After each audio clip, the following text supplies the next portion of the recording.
Welcome, everyone. I'm Karen MacNeil, author of The Wine Bible, and this is WineSpeed.com's People to Know, insider interviews with the most important and fascinating people in the wine business. And today I'm thrilled that we have Beth Novak, who is joining us. Beth is the president and CEO of her family's historic and very highly regarded Napa Valley winery, Spottswoode. She moved to the Napa Valley with her parents and 4 siblings in 1972 and grew up at Spottswoode and of course went to school here in the Napa Valley. After earning a degree in economics from UCLA, she joined a wine brokerage firm in San Francisco representing some pretty famous Napa Valley wineries, but in 1987 returned to Spottswoode to join her mother, Mary Novak, who had been running the winery after the untimely death of Beth's father. Since that time, Beth has overseen the vineyard's pioneering certification by the California Certified Organic Farmers Association and the building of Spottswoode Estate Winery. She was elected in 1998 as the youngest president and actually the first woman president of the Napa Valley Vintners Association. In early 2020, she was named one of the Wine Industry Advisor's most inspiring people. That's an incredible, that's the short resume even. That's, okay, we are with definitely an important and inspiring woman. So I want to start out by asking you, you arrived with your family in the Napa Valley when you were just 11 years old, and your parents had bought a stately, but what I assume was a kind of rundown large house, and then after that an old vineyard. What did you think about that, all of that as a child? So interestingly, I'm in the middle of the 5 children, so there's 3 girls and then 2 boys, and you know, I was 11 years old and along for the ride. I thought it was quite exciting. I thought it was as I look back on it, it was an interesting move because my parents, you know, knew absolutely nothing about grape growing or winemaking. It was really just a lifestyle change. And both of my parents were Southern Californians. We were living in North San Diego County where my dad had his own medical practice. And at age 39, his midlife thing was to pursue this more agrarian lifestyle with no idea what he was doing, right? But I think doctors are unique because, you know, they think they kind of can do anything, and no business mind. It wasn't like he penciled this move out and thought this will make sense, because in fact it didn't, and he ultimately had to go back to work as a doctor to earn money because he needed to earn money by the mid-70s. But I just thought it was really exciting, you know. And Napa Valley at the time was, I mean, St. Helena and Napa Valley, but St. Helena at the time, it was a really local, small community. There were very few newcomers at that time, so we were novel, and land prices reflected that. So we just got lucky. You know, we moved here at the right time, and land was $4,000 an acre here. And this old property did need a lot of work. It was an estate that had been established in the late 1800s, and it needed some serious work. And again, my parents, knowing nothing, just wanting to get a house large enough to house their 5 children. My dad wanted to drive a tractor, go figure, and my mother was an avid gardener, and Spottswoode just fit all of that for them. And it just so happens that this property is on that northernmost sort of western benchland here in Napa Valley, and it has turned out to be a very remarkable piece of wine growing ground. Well, we should say that land prices now are certainly not $4,000 an acre. They're $350,000 to $500,000 an acre. Correct. And the time that you're describing in the early 70s, which in my thinking was the beginning of sort of the second golden age of the Napa Valley, but it was incredibly rural. St. Helena, the little town of St. Helena where you live and I live, didn't even have a stoplight in 1972. It was a very different place. Well, you've often noted that Spottswoode's estate Cabernet, very famous, debuted in 1982, exactly 100 years after the actual vineyard was founded there at the base of the Maya Caymus. So tell us that story. Who founded it? So a man named George Schoenewald actually established this property, and he was the original hotel manager of a hotel called the Del Monte Hotel, which was down in Monterey.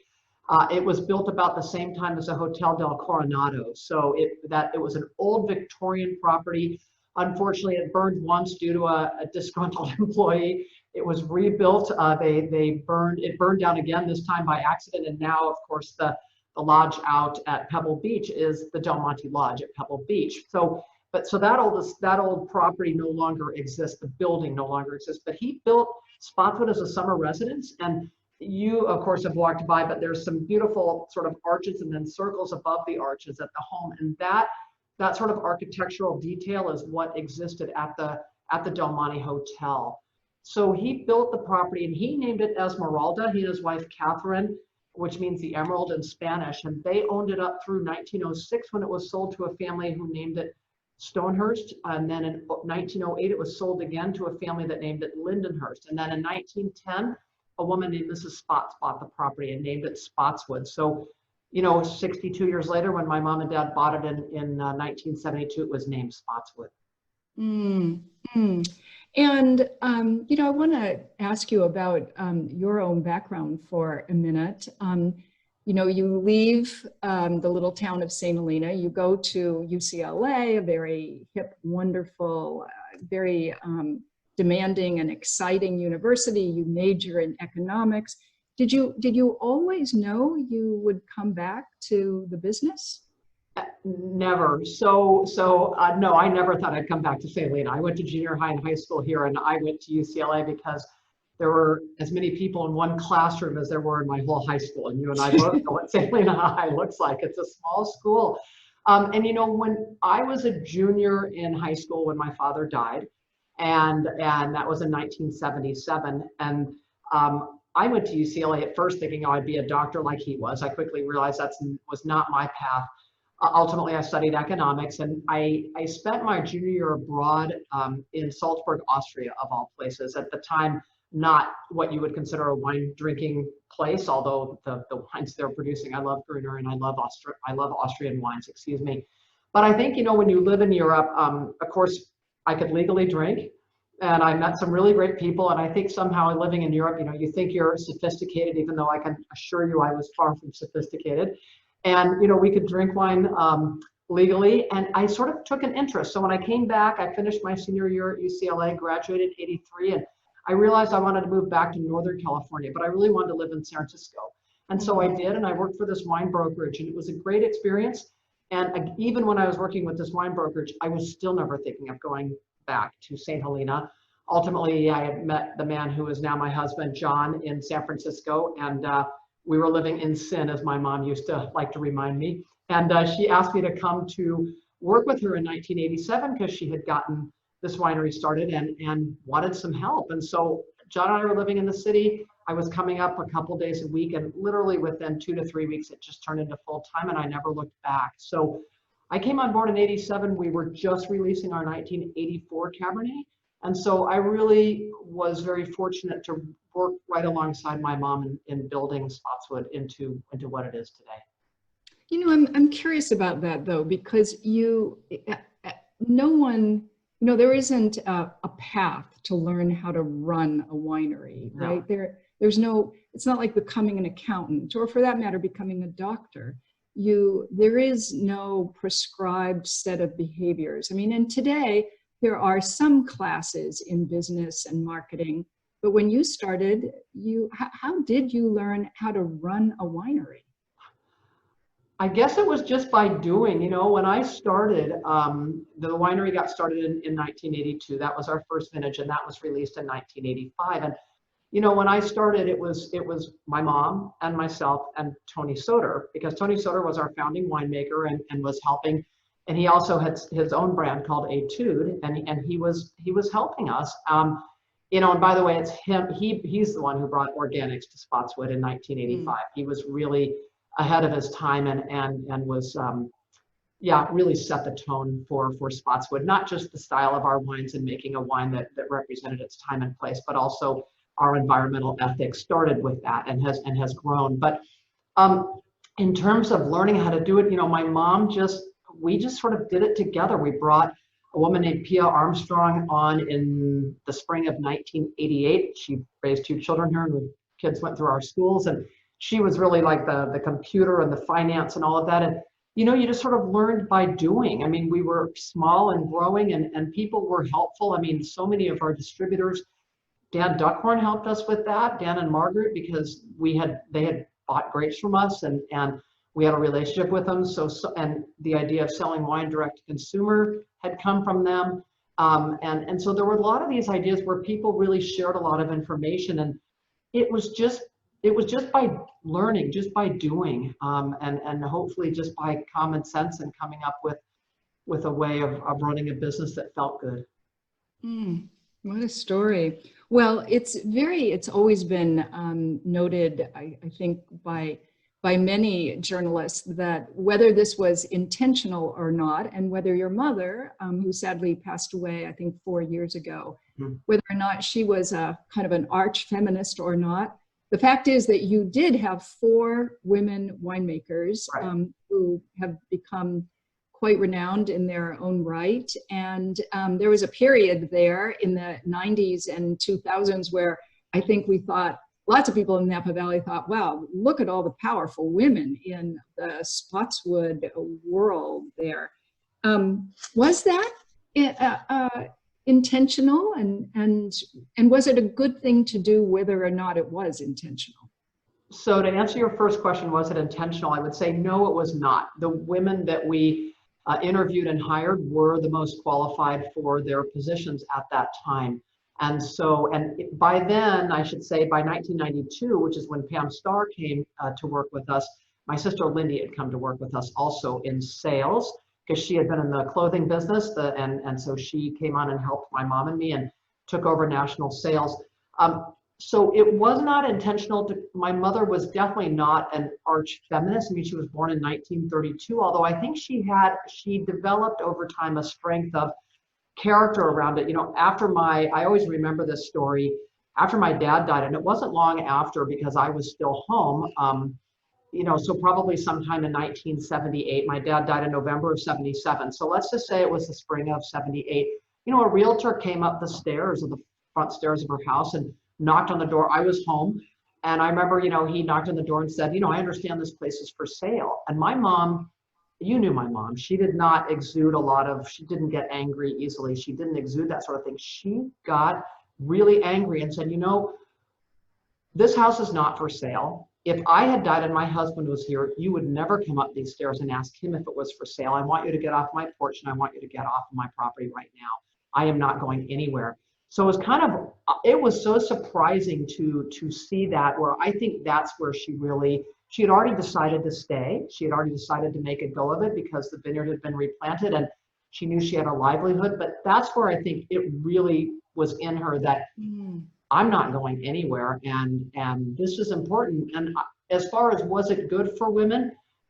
Yes, it was unintentional, but I think having women winemakers really helped. I think it's been really, really a strong thing for us, but it was never intentional. It's truly because these women were the strongest candidates at that time. Wonderful to hear. That's and good for your mother. She was a extraordinarily strong person, and a lovely, warm person as well. Exactly. Robert Parker, the critic Robert Parker, has compared Spottswoode to Chateau Margaux. That's like, oh my God, there couldn't be a better comparison there. When he said that, I guess you would feel sort of mixed emotions. On the one hand, how fantastic, but on the other hand, that's setting the bar very high. True it is. I mean, it is a nice comparison, and of course, he has certainly had much more Chateau Margaux than I have. I have had Chateau Margaux. you know, that comparison it's a really nice thing. You know, of course, we like to say that Chateau Margaux is the Spottswoode of Bordeaux, but that's a joke. You know, it's an incredible thing, and it does set the bar high, but I think it speaks to, again, the female ownership, more than likely, the elegance of the wines, and the approach that has always been taken by that property, which is a pretty, you know, special approach. But that he did that is really important for us. Yeah, yeah. And I love, I mean, I always think that what he might have meant in part by that was a certain classical structure to your wines and to their wines. The Margaux wines and the Spottswoode wines are, you know, they're not overwrought, they're not overdone, they're not over anything. They have a very beautiful, in fact, beauty is a good word, a very beautiful structure. What skill skills do you possess, Beth, that you think have allowed you to personally be so successful?